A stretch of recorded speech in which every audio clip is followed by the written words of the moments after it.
You'll have to excuse me if I sit down. I have a back problem at the moment and it hurts every now and then, so I sit down. Alright, when ICSA announced the theme for this conference, I was really excited because what drives me to do research and talk at conferences is a deep concern for children being raised in cultic groups. And I don't need to tell you how important our childhoods are. The influences from parents and other sources promote and facilitate normal childhood development. And the question I'm asking is what happens to a child when the majority of the influences are from a high-controlled group? How is child development affected? And our MC just forgot one thing. There is a request, please, for no photographs and no recording of this session, if that's all right. But we have an official recording at the back there, so please no recording and no photographs. That's actually very important. Thank you. I'd also like to welcome any current members of the Brethren in the audience, because I know there are some. And I would just like to show this, which is a kind of a disclaimer. You could just read it yourself.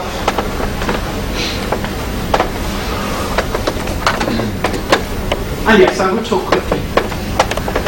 Otherwise I won't get through it all. Okay, and I will ask you to read some of it yourself. And questions and answers will be at the end. Thank you. So what I'm going to cover today is very briefly something about the exclusive brethren, an informal thematic analysis of some data I have, and if there's time I will very briefly look at how these childhood influences can affect adulthood. In the interests of transparency, I was raised in the exclusive brethren and left as a teenager. When my parents chose to leave, so it wasn't my choice. And this choice that they made was due to changes in the doctrines that they felt were not scriptural, so they chose to leave. Okay, seems to have a life of its own. A bit worried about that. The exclusive brethren are a high-demand group that, like most similar groups, believe they and only they have the truth. They have a strong ideology, make high demands of commitment based on that ideology, and they use powerful processes of socio-cultural influence to meet those demands. They emerged in the early 19th century when many similar groups were forming, a kind of protest against the established churches. And in their now nearly 190 years of history, they experienced many schisms as they do not tolerate dissent or even the mildest of challenges to their system of beliefs and way of life. There are around 46,000 of them worldwide, including the children, and the vast majority of their members are raised in the group.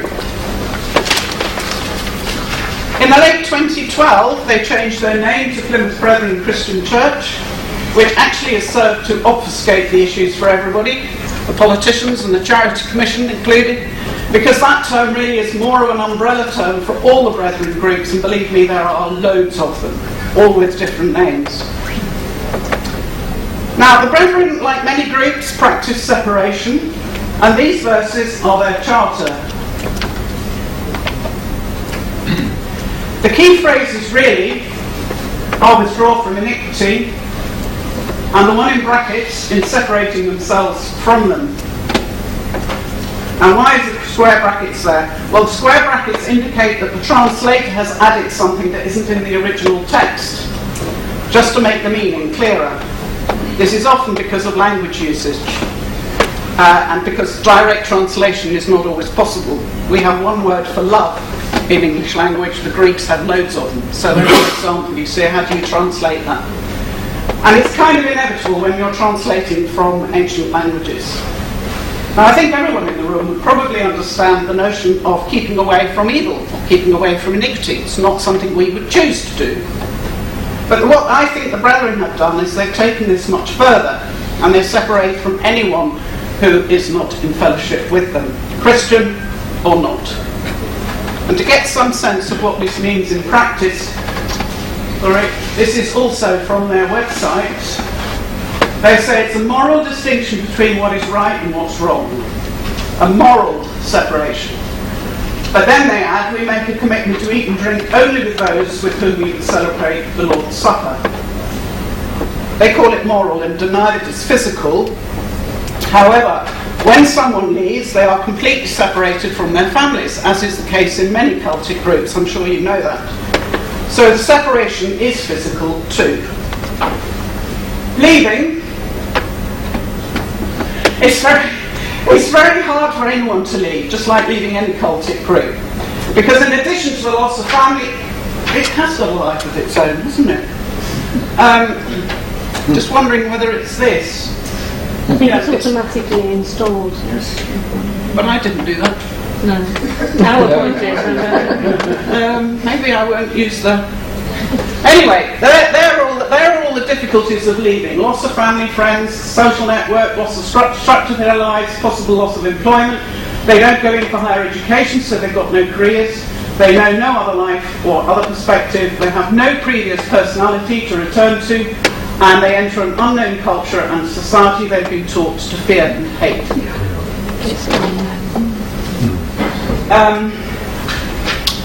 Yes, sorry, I've said all that. It's thrown me a bit having that time on. As the separation from families is ongoing, the grief cannot be resolved, and some refer to families left inside as the living dead. Now, how does this separation translate into daily life? Now, the brethren say they don't have rules, okay, but they do have things that they do not do. And once a list of these was created by somebody in the brethren, and they called them directives. This is just a very short list of them. It actually goes on quite a while. But since this list was created, some of these directives have changed. For example, computers are now allowed, although they are restricted to certain websites. The use of social media is not permitted. However, oddly, some of their companies do have Facebook pages, and many of them are on LinkedIn, so I'm not quite sure what all of that means. They have their own schools with their own curriculum, and with meetings every day and several on the Sunday. The children are 24/7 in the company of the brethren. Those who leave and speak up about their experiences are referred to as apostates, described as the epitome of evil, or that we are doing Satan's work. And like many similar groups, the brethren do not hesitate to spend large sums of money on sending warning letters via lawyers, or actually taking out lawsuits against website owners. Okay, I'm going to turn now to how former members describe experiencing their childhood. And a number of important themes have emerged. I have tried to structure this section, but it is still very much a work in progress. Somehow I missed saying that earlier, that this is not my doctoral data analysis. This is pre that stage. Okay, so I'm still thinking about things.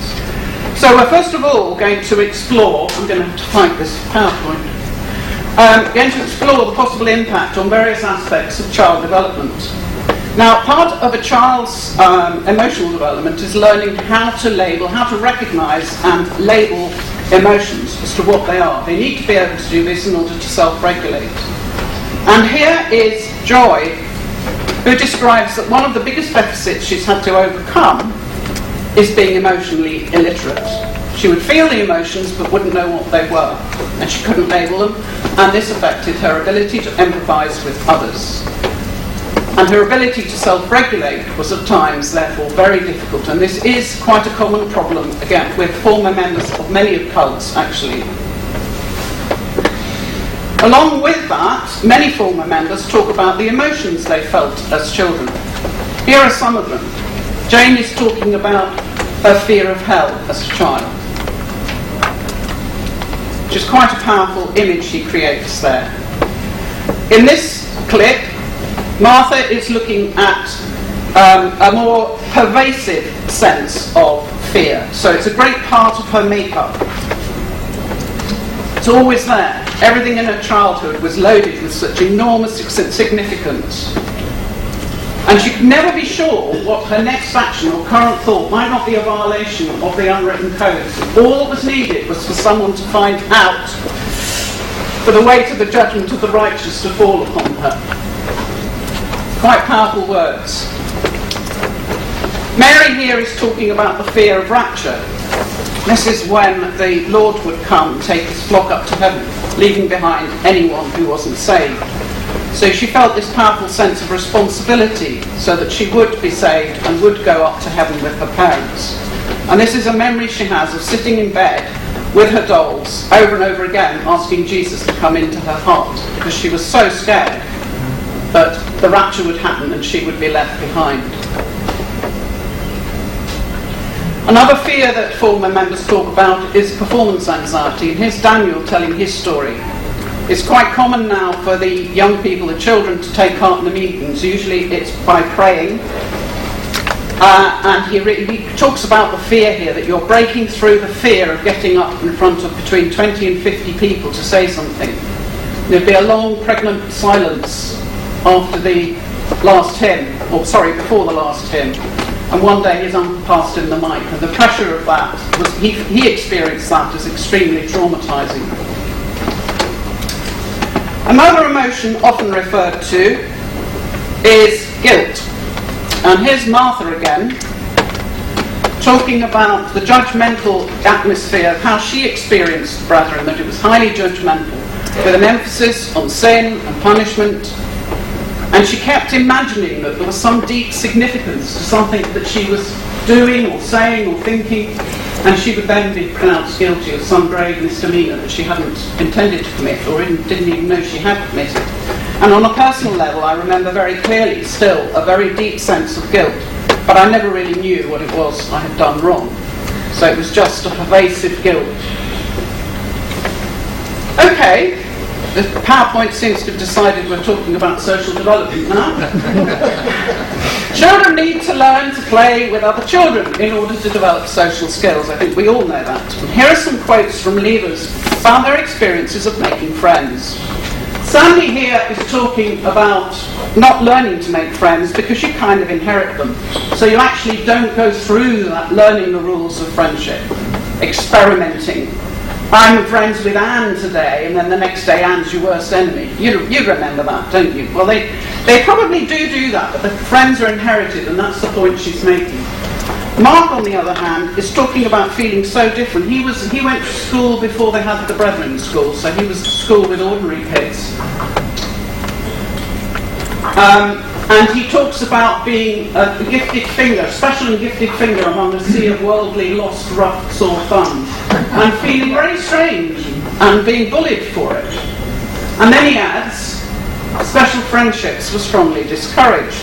I was interested in that, so I checked what they call their ministry. This is transcripts of meetings that they've held.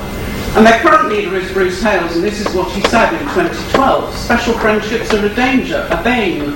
You don't need them. They're a great danger to have special friendships. David was talking about having friends with non-brethren. And he was aware that, well, he couldn't go round to their house and play, he couldn't go to their birthday party, and they, of course, couldn't come to his house. But he sort of shrugs his shoulder and says it's just a fact of life. It's one of those things that some children did that and I didn't. But did it impact on him? Well, yes, it did. Because talking today, he says this, not long after he left. He talks about there being sort of billboards everywhere. Stop, you don't know what you're doing. Okay, he recognises they're in his head, but they're quite real to him. And then he looks at social situations and sees them like dances, and he doesn't know the steps, not even the most basic ones. He doesn't know the steps. He's quite untrained in the basics. And here's Sharon. And she goes on to talk about the only relationships she knew about were the ones between parents. And she had this very, very strong desire to be normal. And this is how it's impacted on her in her life. I remember this actually, watching other people outside the brethren holding hands with each other and walking down the street and having to guess what was normal about that. And the impact of all that on her as an adult is that her social relationships with men in particular are retarded. She doesn't know how to manage them. And she developed this idea that the only way to kind of win people over was to have sex with them. You know what I mean? It was like this whole, I just didn't know how to. So she doesn't actually know how to communicate with the opposite sex. Another aspect of child development, of course, is cognitive development. In order to maintain boundaries and preserve the purity of a closed group, members, including children, are usually discouraged from asking questions or thinking independently. And again, we find this in many high-demand groups, do we not? And Jane here is talking about this, about the asking questions was a sin.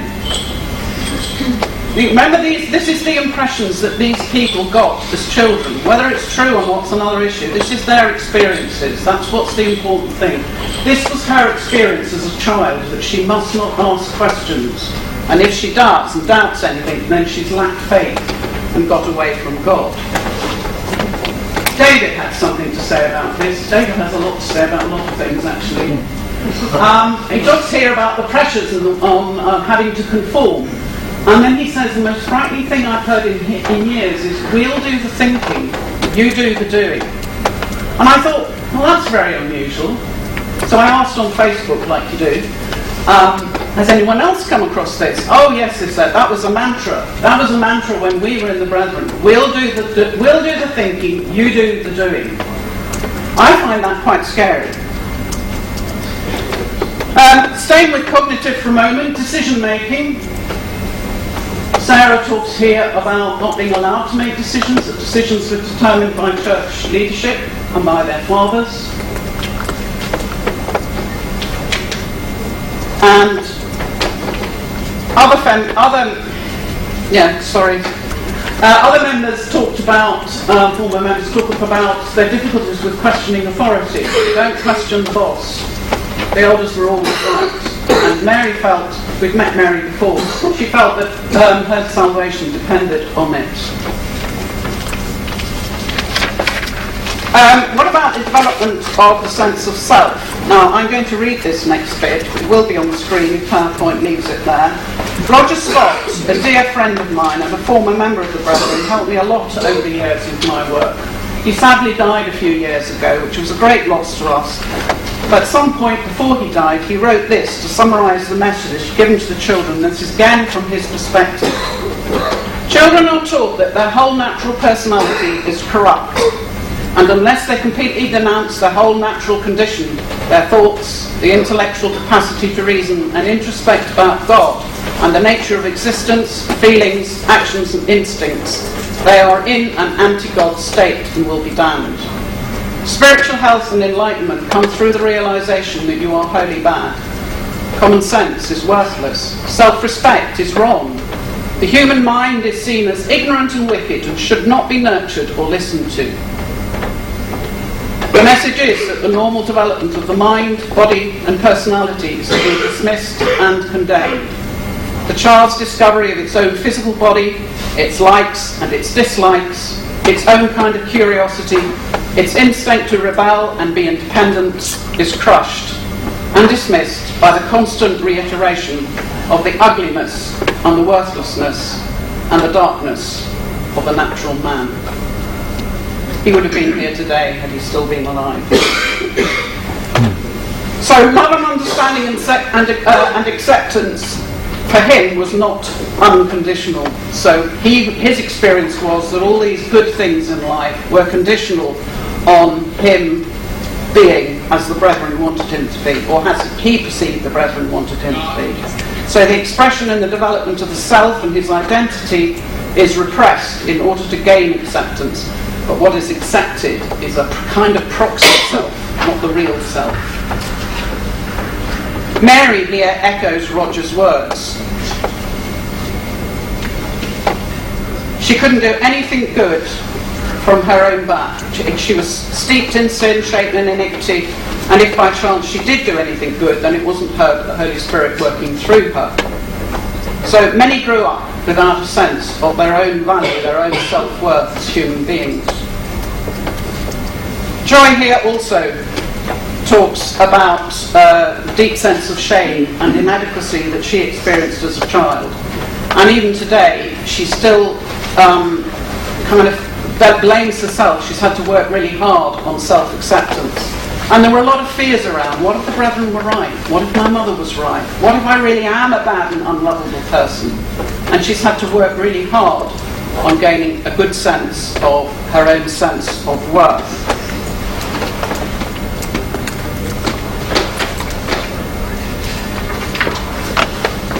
Along with this, when we're still kind of with developing a sense of self and a sense of identity, members report receiving mixed messages. Here is Jane speaking again. We are worthless sinners, and we are special people, the elite. And rather plaintively she says, how can I be special and worthless? And David says, in the brethren you fit into a mould, and he got a sense of another person he could be, using parts of himself that were repressed. And that was one of the main reasons why he left. Sharon, I think we've met her, haven't we? No sex please, we're British. She went to Australia to visit her parents. She lives in the UK, but her parents are in Australia, and they're in the Brethren still, and they allowed her to go and visit them. So off she went, and the first morning she put on a pair of jeans. That's what she did every morning, she put on her jeans. But her sister, because jeans are men's clothing, and therefore women can't wear them, right? That's the rationale behind that.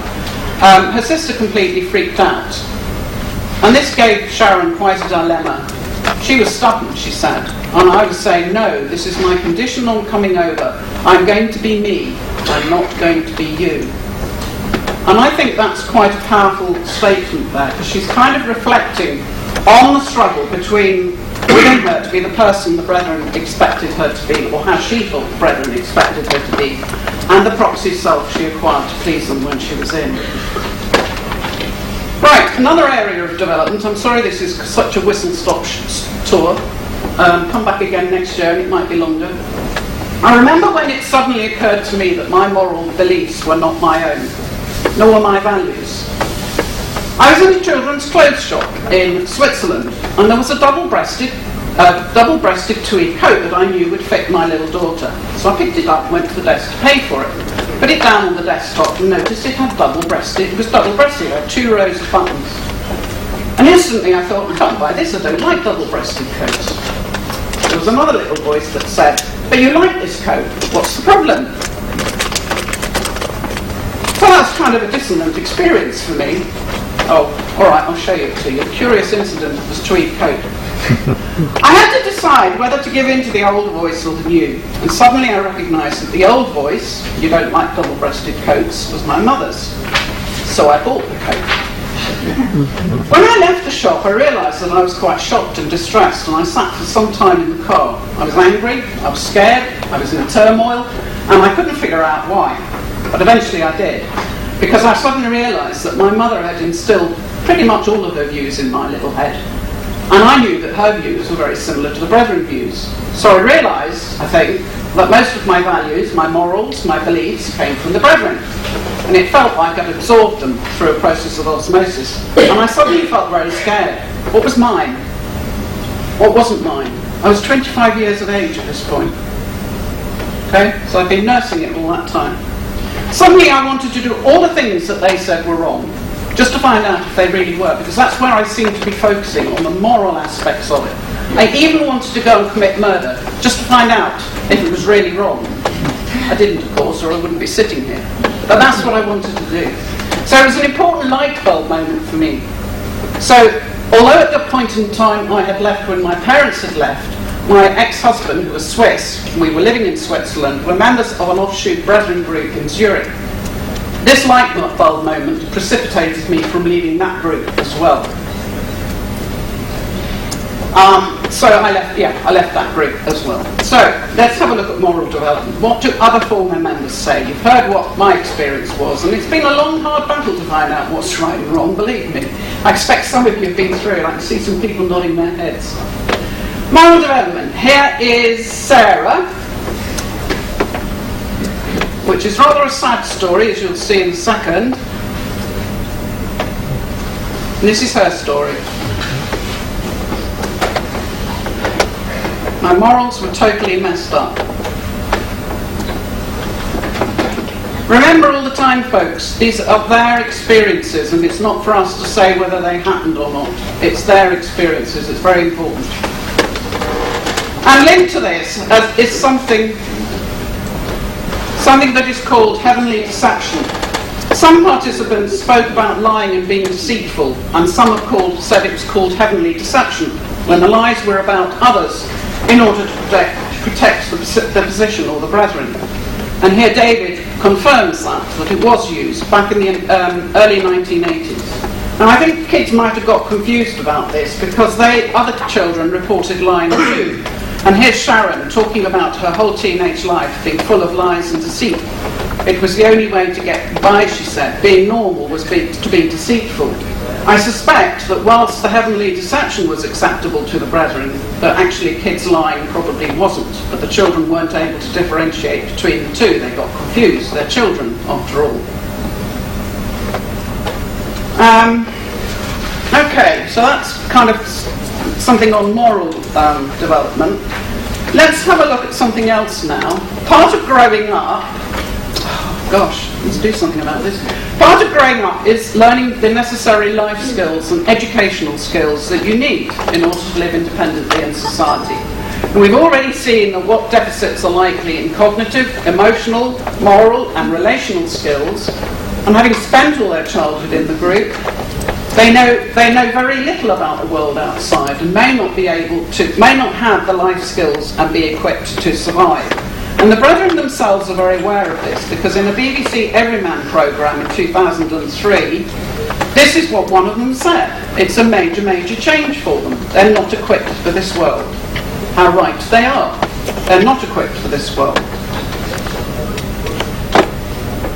David here talks about planning for leaving and realising, even so, that he simply did not know what to do next. So he planned, but he still didn't know what to do. I was absent for many lessons in life, he says. He's got some serious catching up to do. And then he talks about getting a job. How will he get a job? Because he hasn't got the necessary pieces of paper. And he won't be able to get references from people either. So he became very aware of his lack of life skills. And here's another one. This is Ian. He left one morning without telling his parents. He wasn't prepared. He had nowhere to stay for the night, but he didn't know what all the various kinds of accommodation were. He didn't know what the words meant. What are lodgings? What are digs? What are shared accommodation? What's furnished accommodation? Unfurnished accommodation? He'd never stayed in a hotel. So all these things were completely known, and we take them all for granted now. But he didn't. He didn't know what they were. So, I mean, that's a very short section because I haven't fully developed that one yet. Now, I want to turn to something I've been thinking about at the moment to try and make sense of these interviews.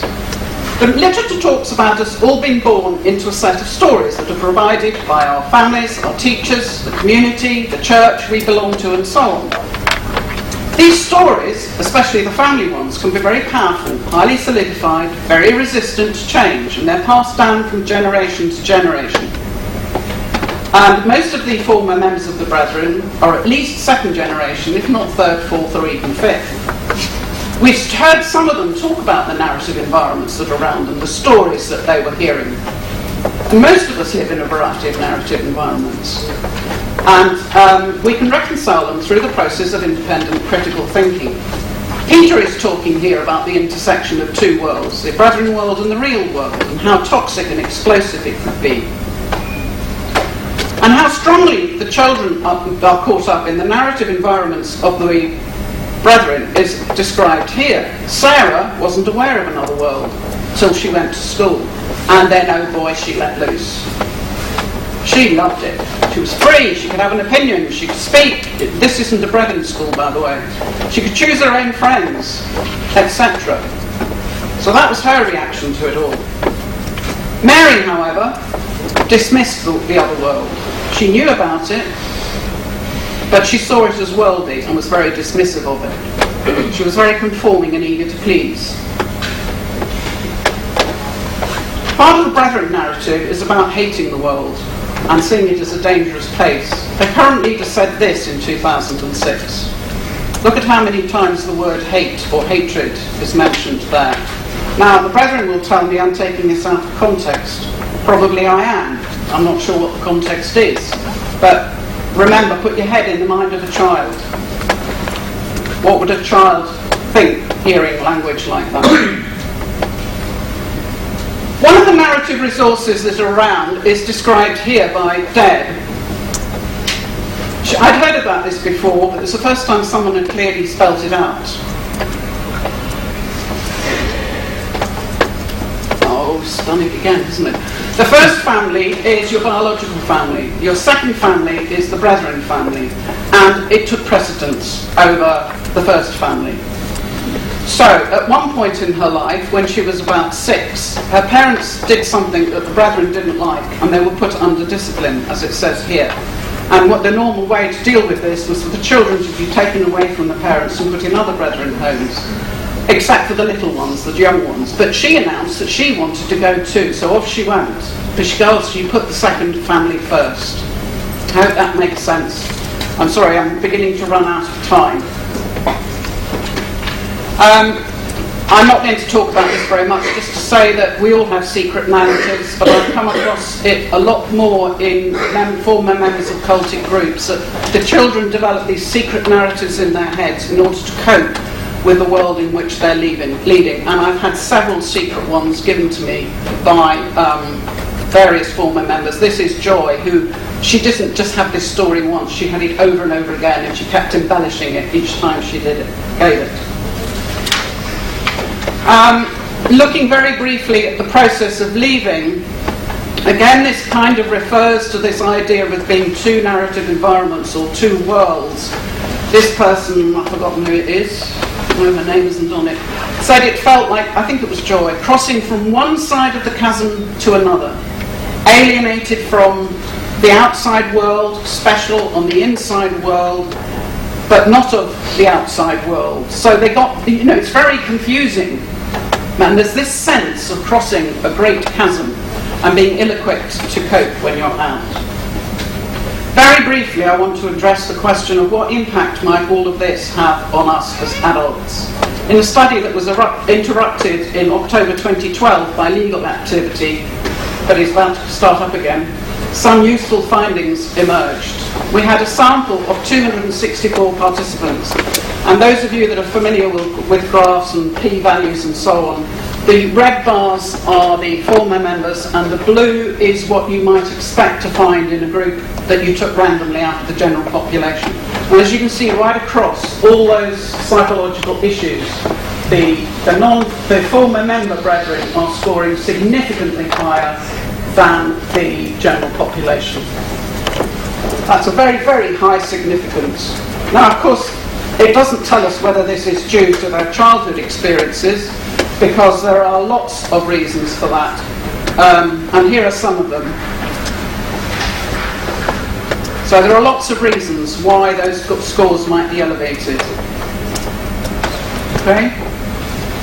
I just want to finish with this quote because I rather like it. This person says, "The effects of this childhood still affect me. I never knew love. I never knew security. I never knew safety. I never knew the basic care and rights of a child to be protected. I never knew I had any rights. I never learned to make good decisions. I never knew how to have a voice and be heard. I never knew I could be anything I wanted to be. I was too busy trying to fit in the mould that was created for me to have to force myself into, like it or not. It hurts. It still hurts." I think that's a very powerful quote, that one. And that's it, really. Thank you. I really would welcome questions and discussion. We have about 5 minutes, do we? I've taken 33 minutes, so I think there's something wrong with me. Oh, that was another graph. Yes, I need to fix why this is having a world of its own. But anyway, thank you, everybody.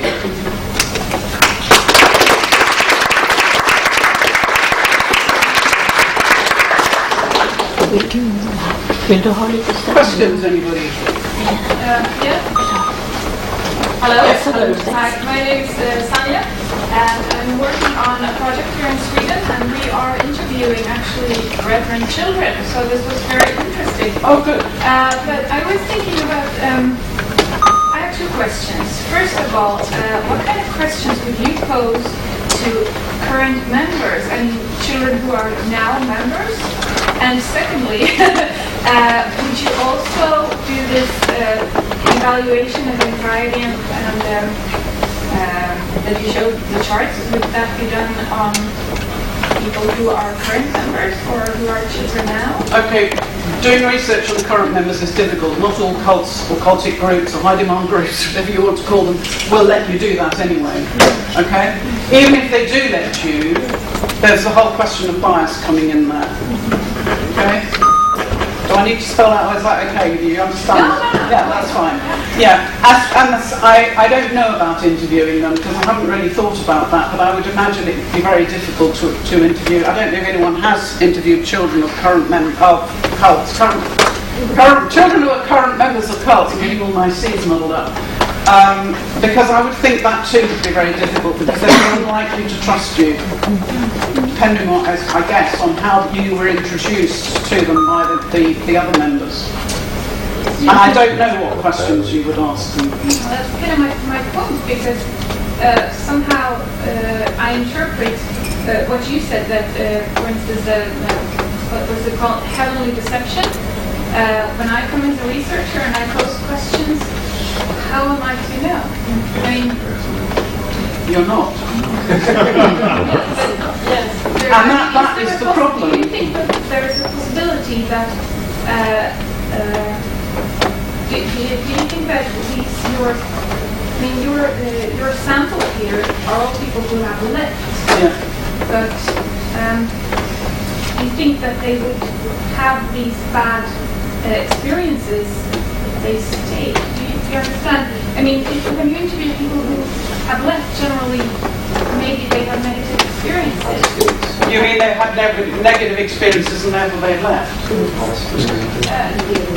No. They didn't have negative experiences daily. But when I interview these children, do you think that they actually have negative experiences and that I don't?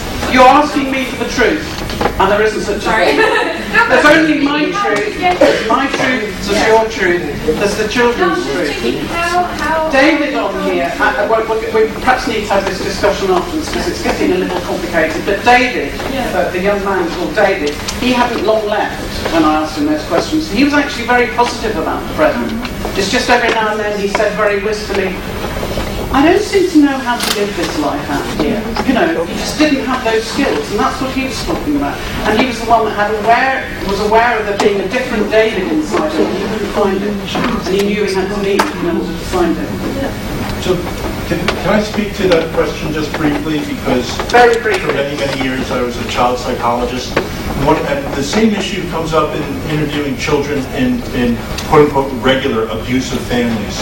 A lot of times the only way you can get at it is through projective techniques. You're not going to get a direct answer, or a direct, honest answer. So a lot of times the best way to, and I don't know how you do this in a big study, but I know from being a clinician, a lot of times what we would do is engage a child in play, for example, play with dolls, and see how the dolls interact. Sorry, Steve. And that tells you more. Yeah. Okay. I think we need to have a conversation. Did you have a question? Yes, I have a short answer on that. There isn't that a way to review the right answer. There is a test called the MMPI. And that test can reveal if you are telling the truth, if you're asking the truth. Yeah. Okay. When I get into another big area, you're asking about interviewing, so that qualitative data is what you're interested in. Yes, and very much how your perspective and my perspective meet. Yes. Yeah. The MMPI is incredibly long. I would not give that to children. Well, there's no children. No. Sorry, at the back there. Thank you. Yeah, and just one question. And then everybody will have to follow me out of the room. I'm a member of the Britain, and this is great interest. Can I make 3 little points? Yeah. First is the square Could you speak a bit louder, please? Thank you. The first point is that the square brackets that you referred to in the quotation from 2 Timothy 2 were not in Mr. Darby's original translation. They were added later by an editor who has now been taken out. They're on your website. Not in our current Bible. Okay. Secondly, quotation "We'll do the thinking" has been taken quite out of its context. It was in answer to a question about the mental health of young persons, how they could help, how they could be helped when they were under great stress. It was in that context. It's not a general application. And thirdly,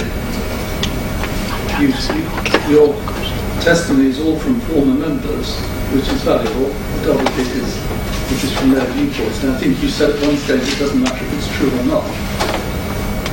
I'll just say to anyone in the audience, if they want an accurate and truthful description of Brethren life and what we believe, we're very open. You can come to our meetings, you can visit our schools, you can visit our homes. We will be open. Can I come to your meeting?